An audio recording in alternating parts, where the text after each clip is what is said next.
Good morning and welcome to COVID-19 Talk. I'm your host, Dr. Janina White with Houston Health Department, filling in for Director Stephen Williams. Joining us today for the local health authorities, how we normally do every other week, is Dr. David Perth with the Houston Health Department, as well as Dr. Erica Brown with Harris County Public Health. Special thanks to our Rotary Club of Houston past president, Kathleen Finninger, and our producers, David Castillo and Priscilla Keys. Let's get started with our first questions. We have a lot of questions today, so we will do our best to get through all your questions as we are able to. So, current status, CDC reports that 21% of the United States population is living in a high COVID community level. Will you define our area in that definition? So I'll take that. Based on the criteria for the community levels, Harris County is part of that 21% in the high category because of our high levels of community transmission. So the good news, though, is that we are beginning to see signs that the most recent wave has peaked. And we do have a strong healthcare system, which in this wave, thankfully, has not been overrun. But we are in that high 21%. The question kind of goes along with that. I think you mentioned it, Dr. Brown, but with regards to maybe the city, has COVID plateaued in our area? Yeah, so I'll jump on that. So, you don't recognize that you peaked until after the fact, generally, right? When you look back at the graphs and you see the peak behind you. But it does look like hospitalizations over the last week or two have flattened out. They're not rising. They're starting to maybe drift down a little bit. We've seen the wastewater has started to go down slowly, and that usually does predict what's going to happen. So it looks like it's plateaued, but if 2-3 weeks from now it goes up again, then it wasn't a plateau. Gotcha. BA.5 throwback symptoms have been reported, such as anosmia. Are there other symptoms such as sore throat, cough, congestion, and fatigue? So anosmia, which is loss of smell, is not common with Omicron subvariants, but it does occur in some patients. And we do know that it was a symptom in the preceding variants, the Alpha and the Delta variants. Nowadays, sore throat, sneezing, runny nose, any of the normal cold symptoms are the most commonly reported with BA.5. And there's also been reported, again, with the fever, some night sweats associated with that. Thank you, Dr. Brown. A viewer says they're concerned by a tweet by a molecular virologist, Mark Johnson, who said some, if not all, of the cryptic images are coming from asymptomatic people with very long-term infections. Please explain cryptic lineages in connection with wastewater and weird subvariants. Yeah, wow, that's more than one question. But so first of all, there is a pretty plausible theory that individuals who have long infections, this would be predominantly, we believe, people are immune compromised, and therefore they can't clear the infection as quickly as somebody who's got a robust immune system, but rather would linger on.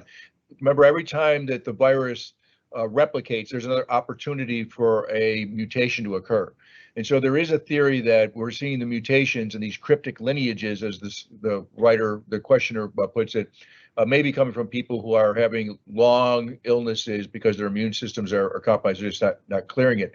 Now, how that translates into wastewater is that, once there's a new variant that sort of, gets on the radar, our folks who do the wastewater, they need to learn about that, learn the sequence of that new variant, because that's what we actually look for. We actually look for the RNA sequence in the wastewater that is recognized as being the new lineage. So by definition, when a new variant occurs, it has to spread a little bit in a community before we do the analysis and identify it, and then we tell everybody else about it, and they can start looking for it. I don't know if that answers the question very well, but that's my answer. Thank you. I'm going to switch to long COVID. A long COVID question is, it appears some people have had long COVID for most of the pandemic. Do we know what percentage of people have had at least one long-term issue? I think the jury is still out on that in particular, but it appears that maybe 30% or so of people do have some symptoms similar to long COVID. But again, as we've discussed in previous talks, there's still a lot of research being done on long COVID. So I don't think that we'll have final answers or specific answers for some time. Understood. Do you know how frequently kids get long COVID, either of you? Less frequently. Yeah. Yeah, so we do have some data around that our epi team has taken a look, and there's some studies estimate that less than 2% get long COVID who are children. So it does occur, but it's less than 2%, and it's actually, I got to do the plug, it's actually one of those reasons why children should be vaccinated to prevent against long COVID, so that we have 0% that get long COVID. Absolutely. So let's switch to vaccines, boosters, and treatment. Let's try this. It's been widely advertised that pharmacists can dispense Paxlovid. When will they receive permission, as this does not appear to be the case? So that was for me. Can you read the question again? They say it's been widely advertised that pharmacists can dispense Paxlovid. When will they receive permission? But I thought they should be. Yeah. So I don't. So I'm gonna tell you what I did when this came up. I found this a little bit confusing too. So at the federal level, they recommended that pharmacists be able to do it, but actually pharmacists' abilities is controlled at the state level, and then again at their employer level.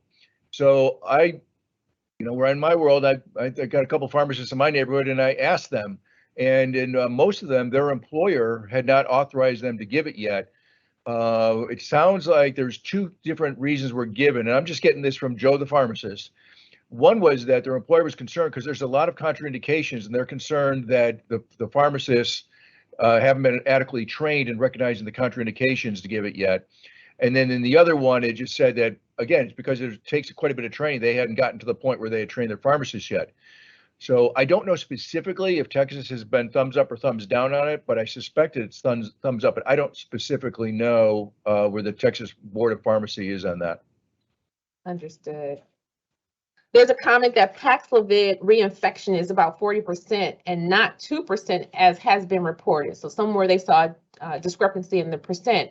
Why is the clinical trial to extend the amount of time to take it and thus reducing reinfection taking so long?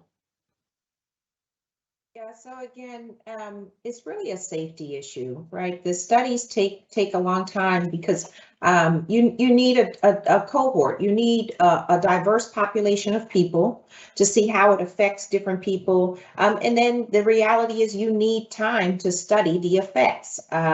So this is part of the normal process of studying any medication. Again, this is just something that we're just going to have to wait and see how things turn out. Thinking about COVID vaccines in the fall, what's the latest ETA on bivalent vaccines? Have you all heard of an ETA on that? Yeah. So the Pfizer and Moderna actually had a bivalent vaccine that was submitted to the FDA that had protection against the original, what we call wild type, and then also BA1. But by that time, BA1 was no longer really an issue. It was BA5, and so the federal government told them to go back and come up with a BA5. So it was looking like, September, late August, early September, they were going to be able to come out with one that had a bivalent for BA1, and then the feds said, no, go back and do something with BA5. And at that point, they said it would be November. But more recently, they're saying they think they actually may be able to get that bivalent out by September. So, that's a lot of shifting in estimates. We'll see. But I think September is probably not impossible because that's what the manufacturers are saying. And certainly, if not September, October, November, I would believe. Anecdotal comments are that Moderna vaccines and boosters have more severe reactions than Pfizer. While it makes sense to mix the vaccines for boosters, I hesitate to purposely opt to get a more serious reaction. Your thoughts? So it is recommended, certainly if you've gotten a Janssen vaccine, to mix vaccines, right? It's required actually to be for complete immunity for Janssen. And it is recommended for both Moderna and Pfizer to mix. I think that the key to this question is really anecdotal. It really depends on who you ask. I've had some people say they've had no reaction throughout the entire vaccination course. I've had people who say they've had reaction every single time, whether it be primary series or booster. I think that it is really dependent on the person, and I would recommend actually the mixing of the boosters, because there's data that does show that it's beneficial. Thank you. What's the youngest a child can what is youngest? So what is the youngest age of a child that can receive a vaccination currently? Yeah, currently it's 6 months. But if I could comment on the previous question, just anecdotally. So in my experience, I got 3 Moderna shots, and then for my 4th shot, my second booster, I switched over and got Pfizer. And with my 3 Moderna shots, each one of them I felt kind of crummy, but not terribly bad, but crummy enough that I got my shot on a Friday, so I feel crummy over the weekend, and that was on purpose. And then when I got the Pfizer shot, did the same thing, got it early on a Friday morning. And boy, by Saturday at noon, I was still feeling great. And I thought, wow, I dodged a bullet here. It's just, I'm well past 24 hours and I've not had anything. So this is terrific. About 30 minutes later, I was feeling fairly miserable. And for the next 24 hours, I felt worse with that one than I did with the ones before. But here's the deal. What I'm about to say is, it's again, anecdote. I convinced myself that the more severe reaction I got was that my immune system was responding more robustly, and that was really good for me. So while I felt miserable, I felt good at the same time. And so for the person who writes the question is worried, I would be more focused on making sure I get all the vaccines I need and less worried about how crummy you're going to feel for a day, because you're going to feel crummy for a day no matter what you get, and just deal with it. If you feel really crummy, maybe that's good. But the important thing is you get vaccinated. Don't try to avoid the crummy feeling after the shot. It's more important that you get vaccinated. I'm going to remember that when I'm talking to my kiddos about getting vaccinated. You might feel crummy, but you're going to be so much healthier afterwards. I love that. Thank you, Dr. Kurz. Asbutine tablets. So this is something out of China. It's approved in China. It's being used to treat the normal, they have in quotations, normal type COVID, which refers to infections with signs of pneumonia, but it's not in patients with a severe condition. Is that available here in the United States? You guys know? It is. Yes, no, it is not. And this medication, actually had to look it up, was developed for treatment of HIV. It has not been approved nor widely studied here in the United States, so no, it's not available. Thank you. I'm going to switch gears because we've had some monkeypox questions. And so let me ask you guys maybe some thoughts about monkeypox from some of the viewers. So they mentioned monkeypox is now a global health emergency with 125 local cases this week and a 635% increase in the last 3 weeks. What does that designation provide? So that's the World Health Organization. What it provides, it stimulates a coordinated effort amongst nations around the globe. In the United States here, the federal government can declare a public health emergency. The governor can do it. That it doesn't equate to that. What it does at the global level is it brings international governments together to start focusing on this in a more coordinated fashion. That's what it does, basically. Is the monkeypox vaccine, or they're asking what is the monkeypox vaccine? Is it the same as the smallpox? So it is actually the same vaccine as the smallpox vaccine. So it's the Jynneos vaccine is the one that we're using here in the United States and certainly in Texas. There is also an ACAM 2000 vaccine that is a little bit different mechanism of vaccination than we're used to. And so the Jynneos is the traditional route, which is just a shot in the arm and produces some local soreness and reactions that, again, we're used to. but there are two different ones that are potentially available in the United States. So someone says they had smallpox vaccine as a child. They must be that I had smallpox as a child. They put well, no, I had smallpox vaccine as a child. Should I receive another shot? Absolutely. Yes. So the vaccine lasts for about 3 to 5 years. And so the reason that most of us did not get the smallpox vaccine is because due to great vaccination, when it was a thing in the United States back in the 70s and 80s, it was eradicated. And so there was no need to continue to vaccinate. But if you find yourself at risk, if you're a vulnerable population and you find yourself at risk for monkeypox, even if you've had smallpox or you've been vaccinated in the past, you need to get vaccinated again.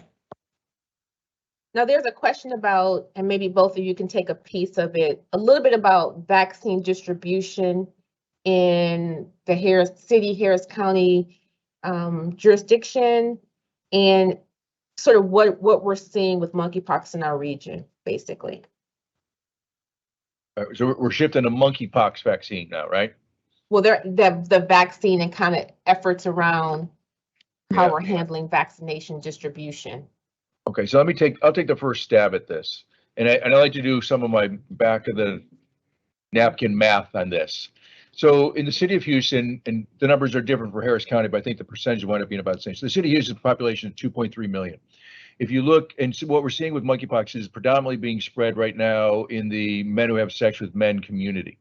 So if you look at most estimates, there's no solid way to get a firm value, but most estimates are that in the metropolitan area, about 7% of the population are members of the LGBTQ plus community. So 2.3 million times 7%, in the city of Houston, that's 161,000. If you assume that half of them are men, that makes it 80,500. Now, some of those individuals are in monogamous relationships and probably are not at risk for getting monkeypox, and some of them are having multiple sex partners and anonymous sex and multiple sex partners at once, and that's where the risk lies. So if we start off with a value of 80,500, we got our first shipment of vaccine in the area is about 5,000 doses.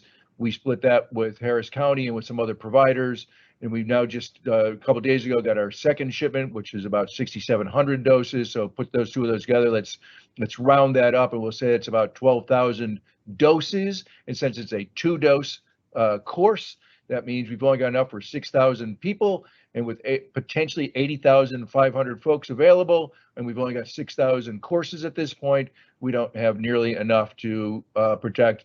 Even if it were just to target the MSM community, the entire MSM community, we don't have not even 10% coverage there. So I just want to give that as a perspective as to how much vaccine we have compared to the need or the demand. And those are two different things. My other point I'll make is that right now, we from public health, our job is to try to stop or slow down at least the spread of the virus within the community.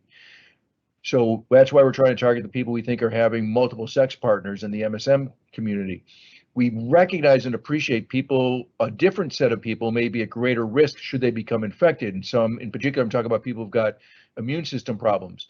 And if they were to become infected, they would have a greater risk of complications. Those are overlapping, but they're not the same groups of individuals. And so that's another challenge that we face is how do we try to slow down the spread, protect the overall community, and at the same time, protect those who may be at greatest risk for complications. And the last thing I'll say before I let Dr. Brown talk, because I've been rambling, is that another thing to keep in mind, it's a 2-shot series for the vaccine, 4 weeks apart, and then you probably don't really achieve maximum protection until 2 weeks after the second shot. And in addition, it's a very good vaccine. It's 85% effective. And that's for vaccines, that's good. That's really good, 85%, which is not 100%. But what is 100% effective, and you don't have to wait 6 weeks for, is to just not engage in high-risk behaviors from now until this thing is over, and you will have the best protection possible, and it begins immediately, and it's 100% effective. And with that, I'll stop talking. I think that was a drop the mic. I don't need to say anything else. You know. Okay. Well, so I will ask though, someone did ask though, if I am positive, then should I be reaching out to try to get a vaccine?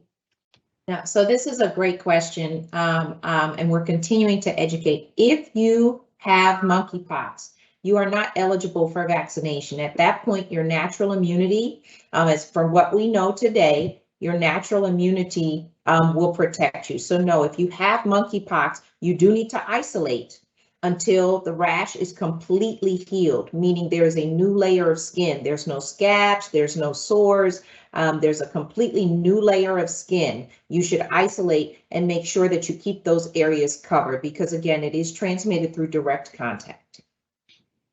Awesome. So I'm going to pivot back because that goes with what you mentioned with regards to knowing your status, testing, and knowing your result. Back to COVID.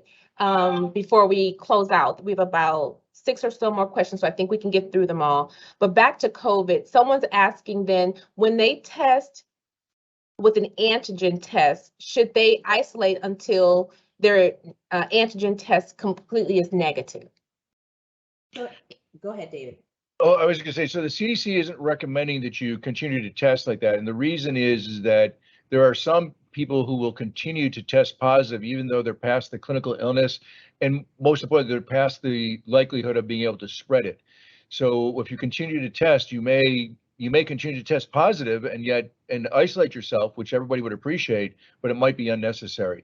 So really what you need to do is once you test positive, isolate yourself for at least 5 days. And at the end of the 5 days, if you're fever-free for 24 hours and whatever other symptoms you have are improving, you're probably no longer infectious to others.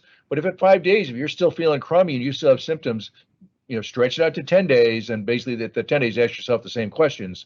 And if at 10 days you're still having symptoms, then you might want to reach out to your personal care physician in order to figure out what's going on. Can either one of you weigh in on imprinting, where the immune system could develop a robust response to an early virus and prevent the immune system from adapting to ward off an evolving virus? So this is a pretty complicated question about imprinting, and actually it could go either way. So imprinting is where the body is exposed to a specific protein that is thought to invoke a high immune response, but it can also invoke a high immune reaction as well. So I'm not sure we really have time to get into all the science of it. But the key that I think, and David, please chime in, is that it can actually go either way in terms of imprinting. It's not necessarily a great thing in terms of invoking an immune response, because it can also invoke a response that you don't want to see as well. Yeah, that's right. And that's also one of the reasons why they recommend that you get more than just one of the vaccines, because there are subtle differences between the two that would theoretically allow your immune system to remain able to respond to a wider variety. So the problem with imprinting is that if you develop an immune response to just this one narrow protein, then the ones that are just like it, your immune system won't respond to, because you've got overtrained, if you will. And so if you've been vaccinated and you got infected, you've got a broader scope of reaction. If you use multiple vaccines, it may have a broader scope. But back to Dr. Brown's initial point, this is actually really complicated, and it can go any one of a couple of ways. So masks. A published article showed a study on the efficacy of mask use, showing the probability of getting COVID for mask wearers versus non-mask wearers was 7% versus 52%. Will you say the type of mask matters less than at least wearing some type of mask? So, initially, right, we had PPE shortage. And so there was at a time messaging where something is better than nothing, right? But there were obvious examples and studies done where certainly just a face covering, a cloth face covering, was not adequate to prevent the spread of COVID. So I think that at this point, we can clearly say, and because PPE is widely available, face masks are widely available, that it does make a difference, the type of face mask you wear. If you are wearing a mask just to protect yourself in a crowd, you don't have symptoms, and you're out, perhaps a surgical mask is appropriate. If you are around someone who is known to have COVID, or you yourself perhaps have symptoms, an N95 or a KN95 mask is best. So yes, the mask does make a difference. And certainly at this point, we would not encourage or recommend cloth masks at all because they really are not affording protection. Thank you, Dr. Brown. So my last question is, we're back to a vaccine question, but this is on polio. So let's see how we'll go out with this one. With positive cases of polio found, when should consideration be given to getting the one-time lifetime booster? Yeah, so if you're in a highly vaccinated community like most of the United States, then you probably don't need to worry about it so much. But there are communities within the United States that have very low for a variety of different reasons, cultural reasons or religious reasons. And so those are the communities that are at risk. Now, we just recently had a case of polio in the United States, first time in a long time, because it's not eradicated around the globe. So I don't know that I answered the question very well, but yeah. So the polio vaccine in the United States, most people have got vaccination. We don't have much polio in the United States. We've basically got a lot of herd immunity for most of the United States. Thank you. Well, I just want to say again, thanks everyone for joining us today with the local health authorities, Dr. David Purse with the Houston Health Department, Dr. Erica Brown with Harris County Public Health, and special thanks to the Rotary Club of Houston, Kathy Finninger, our producers, David Castillo and Priscilla Keys. I'm Dr. Janina White with Houston Health Department, again, sitting in for our director, Stephen Williams. Thank you so much. Have a great day.